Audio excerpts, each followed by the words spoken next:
Welcome to our guide on fixing Windows 11. Update KB5074105 installation errors.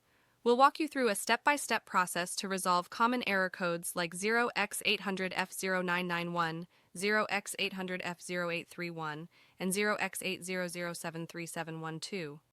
Many users are encountering issues while installing the Windows 11 update KB5074105, leading to failed attempts. We'll explore the error indicators and provide solutions to overcome these challenges.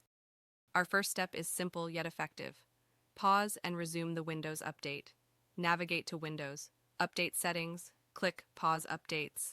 Wait for the Resume Updates option and check your progress.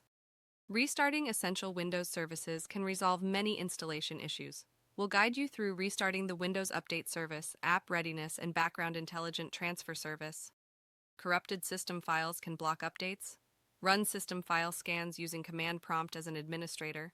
Complete scans with System File Checker, DISM Scan Health, and DISM Restore Health. If automatic updates fail, download and install manually using the Microsoft Update Catalog.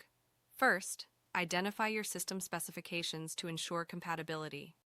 Once you know your system details, search for the update in the Microsoft Update Catalog, select the correct file, download, and install. Restart your PC after installation.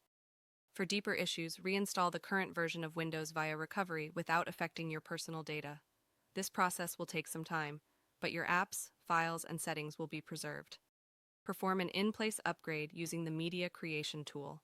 This comprehensive fix reinstalls Windows while keeping your files and apps intact. Follow the on-screen prompts for a smooth installation.